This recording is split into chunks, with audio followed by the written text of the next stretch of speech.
Bismillahirrahmanirrahim. Welcome to my channel Upgraded Today. And today we will discuss another analytical question. So let's start with the statement. Principal of a college is forming a committee. There are to be 5 members, 3 teachers chosen from Mr. A, B, C, D and E, and 2 students chosen from L, M, N and O. ठीक हो गया। अच्छा जी, तो सबसे पहले इसको हम लिख लेते हैं। कोई प्रिंसिपल है कॉलेज का, उसने एक कमेटी बनानी है जिसमें से 5 टीचर्स होंगे, 5 मेंबर्स होंगे, टोटल 5 मेंबर्स होंगे। ठीक हो गया, टोटल 5 मैं इधर लिख लेता। ठीक हो गया। 3 टीचर्स चूजन फ्रॉम, इसको यहाँ पे अपने साथ लिखेंगे कि हमारे पास है A B C D E, A B C D and E। इनमें से 3 बंदों को हमने ले लेना है। ठीक हो गया जी, ये है हमारे पास teachers. Next, and 2 students chosen from L, M, N and O। यहाँ से 2 स्टूडेंट्स को हमने लेना है L, M, N, O। ये है स्टूडेंट्स। ठीक हो गया। अच्छा जी, the composition of the committee must confirm the following conditions. अभी कंडीशंस हमारे पास आ जाएंगी। पहला condition, Mister A will serve only if O is also on the committee. तो जब ओ आएगा उसके साथ ए आएगा, वैसे ए नहीं आएगा। ठीक हो गया, पहला कंडीशन। दूसरा condition, Mister C will not serve unless Mister B and L also serve. तो बी एल जब आएंगे तब जाके सी आएगा। दूसरा क्या है कि सी आएगा कब, जब बी प्लस एल दोनों होंगे तब जाके सी आएगा। ठीक हो गया, इसको मैं इस तरह बना देता हूँ। तीसरा condition, neither Mister D nor Mister E will serve without the other. ये दोनों साथ आएंगे, डी एंड ई।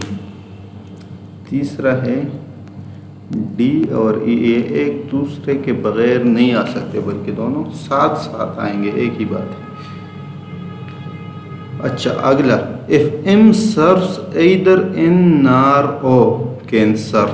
जब एम आएगा तो एन ओ में कोई नहीं आ सकता। 4, एम आएगा देन एन स्लैश ओ में कोई भी नहीं आएगा, क्रॉस लगा लेता। ठीक हो गया। Which of the following is an acceptable committee. ठीक हो गया, ये हमारे पास 4 कंडीशंस आ गई। पहले हमारे पास स्टेटमेंट आ गया, ये सारा कुछ हमने सेटिस्फाई करना होगा। अभी हमें क्वेश्चन गिवन है। क्वेश्चन नंबर 1 पहला क्या है, which of the following is an acceptable committee. तो इसका अभी मैं यहाँ पे लिख लेता हूँ। पहला ऑप्शन ए, उसको देख लेते हैं, कंसिडर कर लेते हैं सारे स्टेटमेंट और कंडीशंस को क्या सेटिस्फाई है या नहीं। तो option A is A C D E L। यहाँ पे मैं लिख लेता हूँ A C D E और L आ गया। अच्छा जी, पहला हमने 5 बंदे लेने हैं, 5 कमेटी के मेंबर्स होंगे, 3 टीचर्स होंगे, 2 स्टूडेंट्स होंगे। तो क्या ये सेटिस्फाई है पहले या नहीं है। तो इधर मैं देख लेता हूँ A C D। A C D कहाँ से लिए हुए, A यहाँ से आया, C B D भी। ठीक हो गए, 3 टीचर्स आ गए। साथ में है E L, E क्या है, E भी टीचर है। तो ये 4 हो गए। पहला स्टेटमेंट ही नहीं है satisfied. This means first option is not the right option. तो ये क्या है, ये इसको हम मिटा दें। दूसरा ऑप्शन लिख लेंगे अभी, ऑप्शन बी, क्योंकि option A is not the right option. ये वाला चला गया। B C E L M, तो इसको यहाँ से पहले देख लेते। B C, तो B C यहाँ आ गए, E भी आ गया, L M भी आ गए। चलो इधर नीचे लिख लेते इसको। ये आ गया B C E, ये तीनों हमारे पास क्या है, टीचर्स है। 2 L और M स्टूडेंट्स आ गए। ठीक हो गया। तो हमारे पास पहले जो स्टेटमेंट है दैट इज सेटिस्फाइड। अच्छा जी, नेक्स्ट ए तब आएगा जब ओ आएगा, तो क्या इसमें ए आया ही नहीं है तो ओ की देखने की ज़रूरत नहीं, पहला कंडीशन भी सेटिस्फाइड। दूसरा कंडीशन सी तब आएगा जब बी और एल लाजमी आएंगे, तो सी तो यहाँ पे आया हुआ है, ठीक हो गया, तो बी और एल भी साथ है, ठीक हो गया, तो सी जवाज़ है। मीन्स कि यहाँ पे ऑप्शन बी जो है ना वो भी कंडीशन नंबर बी हमारे पास सेटिस्फाइड।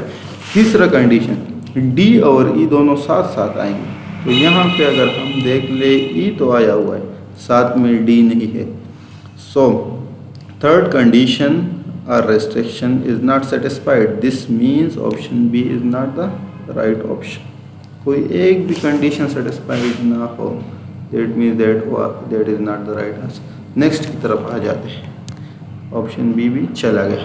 तीसरा B D E L O, C number B D E L O। सबसे पहले स्टेटमेंट को देखते हैं। स्टेटमेंट हमारे पास क्या है, बी डी ई, तो 3 टीचर्स आ गए, ठीक है, एल और ओ यहाँ से आ गए, ठीक हो गए, तो ये स्टूडेंट्स है।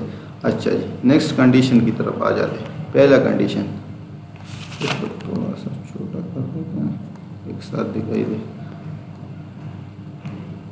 इसको, बल्कि ये B D E L O को मैं इधर साइड पर लिखा, B D E L O यहाँ पे लिख लिया। तो अच्छा ए कब आएगा, ए पहले नंबर को देख लेते। ए तब आएगा जब ओ आएगा, तो ए आया ही नहीं है, ज़रूरत ही नहीं है, पहला कंडीशन सेटिस्फाइड। दूसरा कंडीशन सी तब आएगा जब बी सी आया ही नहीं है, तो इस कंडीशन ये भी सेटिस्फाइड हो गया। तीसरा कंडीशन डी और ई दोनों साथ साथ आएंगे, वो भी सेटिस्फाइड है, डी और ई दोनों साथ साथ आए हुए। नेक्स्ट कंडीशन एम जब आएगा तो न एन आ सकता है न ओ आ सकता है, एम यहाँ पे है ही नहीं, एम हमारे पास नहीं आया हुआ। जब एम ही नहीं आया हुआ तो देट मीन्स के एन भी आ सकता है, ओ भी आ सकता है, तो ओ भी आया है, ज़रूरत ही नहीं है इस कंडीशन, ये वाला भी हमारे पास सेटिस्फाइड क्योंकि एम ही नहीं है। तो B D E L O, ये कौन सा नंबर ऑप्शन है, option C is the right option.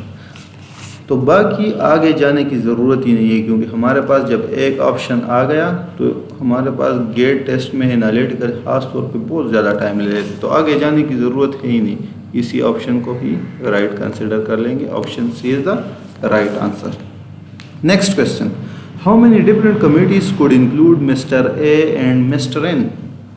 अच्छा जी, ये कितने कमिटीज़ में आ सकते हैं, ए और एन, बाकी सारा कुछ मिटा लेते हैं पहले, ठीक है, जगह हमारे पास थोड़ी क्लियर हो जाएगी। स्टेटमेंट को रहने देते हैं और जो हमारे पास कंडीशन है, सही हो गया जी। अच्छा, तो इसको अगर हम देख ले, स्टेटमेंट में हमें क्या गिवन है, how many different committees could include Mister A and Mister N. यहाँ पे मैं लिख लेता हूँ मिस्टर ए और मिस्टर एन को, ये आ गया मेरे पास ए और एन। अच्छा जी, तो इसके साथ पहले तो हमने ये करना है कि 3 टीचर्स होंगे और 2 स्टूडेंट्स होंगे, लेकिन पहले कंडीशंस को यहाँ पे देख लेंगे कि ए तब आएगा जब पहले ओ आया होगा, तो जब ए अभी हमारे पास आया है तो इससे पहले ओ लाजमी आना चाहिए, ठीक हो गया। अच्छा, अगर मैं स्टेटमेंट को देख लूँ यहाँ पे, अभी इसको थोड़ा लॉजिकली हमने इस तरह देखना होगा कि पहले मैंने कंडीशन को देख लिया, कंडीशन ये था कि ए तब आएगा जब ओ आएगा, तो ए की वजह से मैं ओ लेके आ गया। जब ओ लेके आ गया तो यहाँ पे ये वाला अगर मैं स्टेटमेंट देख लूँ तो इसी स्टेटमेंट में मुझे गिवन है कि ये 4 स्टूडेंट्स है जिसमें से 2 स्टूडेंट्स लाजमी कमेटी का हिस्सा होंगे, तो इसमें से अभी एन भी उठा लिया और ओ भी उठा लिया, तो बाकी कोई स्टूडेंट आ ही नहीं सकते, दैट मीन्स एल और एम नहीं आ सकते, ठीक हो गया। आगे हमारे पास आएंगे टीचर्स ही, टीचर्स आ सकते हैं। अच्छा, तो टीचर्स अभी हमारे पास 5 बंदों की कमेटी टोटल होगी, इसके लिए 2 टीचर्स चाहिए। वो कौन से टीचर्स होंगे तो वो मैं देख लेता हूँ। यहाँ से मैं अगर टीचर उठा लूँ, ए तो आया हुआ है, बी को अगर मैं साथ रख लूँ, यहाँ पे मैं रख लेता हूँ बी को, बी को रख लिया, ठीक हो गया। तो बी के साथ कोई कंडीशन है इस तरह का लिंक हम देख लेंगे। सी के लिए है कंडीशन कि बी एल होने चाहिए, डी और ई के लिए है कि दोनों एक साथ आएंगे। बी के लिए इस तरह कोई कंडीशन नहीं, तो ठीक है बी तो आ सकता है। अच्छा जी, आगे अभी मैंने अगर सी को लेके आना है, क्योंकि एक और भी टीचर चाहिए, तो सी को अगर मैं लेके आऊँगा तो उसके लिए है दूसरा कंडीशन कि बी और एल लाजमी आने चाहिए। तो बी तो आ गया, लेकिन एल को तो मैं नहीं ला सकता। क्यों नहीं ला सकता? क्योंकि एन और ओ दोनों चिल्ड्रन जो स्टूडेंट्स है, पहले से एन और ओ हमारे पास मौजूद है, तो वहाँ से तीसरा मैं कोई भी स्टूडेंट नहीं ले सकता। तो जब एल नहीं आ सकता दैट मीन्स सी नहीं आ सकता। तो आगे मैं क्या कर लूँगा, डी की तरफ चला जाऊँगा, डी को ले आता हूँ। तो जब डी यहाँ पे आएगा, इसको इस तरह देखना, तो डी के लिए यहाँ पे हमारे पास तीसरा कंडीशन है कि डी के साथ ई ने लाजमी आना है। तो फिर बी जब आया हुआ है यहाँ पे हमारे पास तो 5 बंदे होंगे, ज़्यादा से ज़्यादा 5 हो सकते हैं, उससे ज़्यादा नहीं हो सकता। तो डी को भी मैं जब बी मौजूद होगा तो फिर डी को नहीं ला सकता। तो इसलिए मैं एक काम कर लेता हूँ, क्योंकि आगे ई को फिर नहीं ला सकता, इसी कंडीशन की वजह से डी और ई लाजमी आने चाहिए। तो बी को मैं हटा देता हूँ, बी हट जाएगा, यहाँ पर इसके साथ डी आएगा और साथ ई आएगा, ये दोनों साथ आएंगे। अच्छा जी, इसके लिए कोई और कंडीशन है जो सेटिस्फाइड नहीं हो? एम जब आएगा तो एन और ओ, एम आया ही नहीं है तो एन ओ आ जाए तो ठीक है। तो ये वाला एक ही हमारे पास अभी कम्बिनेशन इस तरह से बन सकता है ना, क्योंकि यहाँ पे एन और ओ तो हम स्टार्ट में ले आए। क्यों ले आए? क्योंकि हमें गिवन था कि ए और एन होंगे क्वेश्चन में, क्वेश्चन नंबर 14 कि ए और एन लाजमी होंगे। तो ए एन जब लाजमी होंगे, उसके बाद हमने देख लिया कंडीशन नंबर 1 की वजह से कि ओ भी लाजमी आएगा, तो ए एन ओ ये तीनों लाजमी के लाजमी हो गए।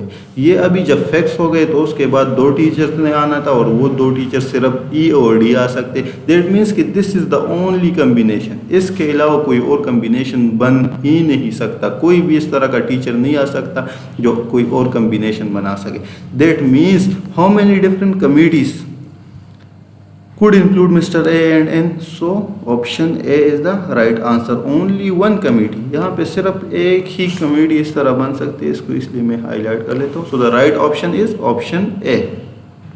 अभी थोड़ा सा अपने लिए जगह क्लियर कर देते हैं, फिर मूव करते हैं नेक्स्ट क्वेश्चन की तरफ, क्वेश्चन नंबर 14। ठीक है, तो अभी क्वेश्चन नंबर 14 हो गया, sorry question number 15। If N and O are both on the committee, which who must else be on the committee? अच्छा, तो अभी 2 बंदे हमें गिवन है, एन और ओ। यहाँ पे मैं लिख लेता हूँ एन और ओ, ये दोनों आ गए। तो इनके साथ तीसरा बंदा कौन होगा इस तरह के जो लाजमी आएगा? तो सबसे पहले हमने क्या देखना है, 3 टीचर्स को लेना है A B C D E से, और L M N O 4 students में से 2 स्टूडेंट्स को लेना है। यहाँ पे अगर मैं देख लूँ तो दोनों स्टूडेंट्स है, एन और ओ दोनों स्टूडेंट्स है, तो कोई और स्टूडेंट्स नहीं आ सकते। इट मीन्स के एल और एम नहीं आ सकते, ये दोनों तो हट जाएंगे। ठीक हो गया। अच्छा, अभी हमने टीचर्स को लेना है। टीचर्स में से कौन आएंगे? वो 3 बंदे आ सकते हैं। वो कौन 3 होंगे? तो और उन तीनों में से ये 5 बंदे, 5 बंदों में से कौन सा इस तरह का मेंबर है, कौन सा ऐसा टीचर है जो लाजमी कमेटी का हिस्सा होगा? तो इसको थोड़ा सा गौर से भी देखना पड़ेगा। इसके साथ अगर मैं ए को लेके आ जाऊं तो ए बिल्कुल आ सकता है, क्योंकि ए तब आएगा जब ओ आएगा, ओ आया हुआ है, ए आ सकता है। ठीक हो गया। नेक्स्ट मैं लेके आ जाता हूँ बी को। इसके साथ अगर मैं बी लेके आऊँगा, ठीक हो गया, तो बी आ सकता है, बिल्कुल आ सकता है। ठीक हो गया, क्योंकि बी के लिए यहाँ पे पहला कंडीशन भी सेटिस्फाइड, दूसरा कंडीशन भी सी के लिए है, बी के लिए नहीं है, तीसरा फिर डी के लिए है, चौथा भी एम के लिए, तो बी भी आ सकता है। फिर अगर सी को मैंने लेके आना है, क्योंकि 3 टीचर होंगे, सी को अगर मैंने लेके आना है तो उसके लिए बी और एल लाजमी होंगे। ठीक हो गया जी, ठीक हो गया जी। तो उसके लिए बी और एल लाजमी होंगे। यहाँ पे तो बी ठीक है आ गया है, लेकिन एल को मैं लेके नहीं आ सकता। जब एल नहीं आ सकता दैट मीन्स सी भी नहीं आ सकता, तो इसी वजह से सी तो यहाँ से हट जाएगा। ठीक हो गया। जब सी हट जाएगा फिर मैंने क्या करना है, आगे किसी और को देख लेना है कि कौन सा बंदा होगा, डी। तो अगर मैं डी को लेके आऊँगा तो डी के साथ ई ने लाजमी आना है, क्योंकि हमारे पास है तीसरा कंडीशन। जब तीसरे कंडीशन को हम देख ले तो यहाँ से डी और ई दोनों साथ साथ आएंगे, ठीक हो गया। तो डी और ई अगर साथ साथ आएंगे दैट मीन्स कि इनमें से कोई अकेला नहीं आ सकता, और मुझे कौन से टोटल बंदे चाहिए 5, तो ये अगर अकेले नहीं आ सकते तो ये दोनों एक साथ आएंगे। अभी इसको थोड़ा मैं मॉडिफाई कर लेता हूँ ना, कैसे मॉडिफाई कर कि एन और ओ तो है ही है, वो तो गिवन है, फिर डी और ई दोनों साथ साथ आएंगे, ये भी मैंने साथ लिख लिए, 4 बंदे हो गए। इसके साथ अभी 5वां बंदा सी नहीं आ सकता, सी क्योंकि उसके लिए बी और एल चाहिए, एल हमारे पास है नहीं तो सी नहीं आ सकता। ए और बी में कोई भी आ सकता है, यहाँ या तो ए हो सकता है या बी हो सकता है, कोई भी आ सकता है, लेकिन ये डी और ई ये लाजमी होंगे, ठीक हो गया। तो यहाँ पे अगर मैं स्टेटमेंट को देख लूँ कि if N and O are both on the committee who else must be on the committee, तो कौन सा होगा, या तो वो डी होगा या तो वो ई होगा। अभी अगर ऑप्शंस को मैं देख लूँ तो इसमें डी सर्च कर लूँ, डी यहाँ पे, ई ऑप्शन कहीं नहीं गिवन, तो इसलिए मेरे पास option number D is the right answer किए ये लाजमी कमेटी का मेंबर होगा जब ओ और एन हमारे पास कमेटी में आएंगे। So option D is the right answer and this was all about today. Thank you.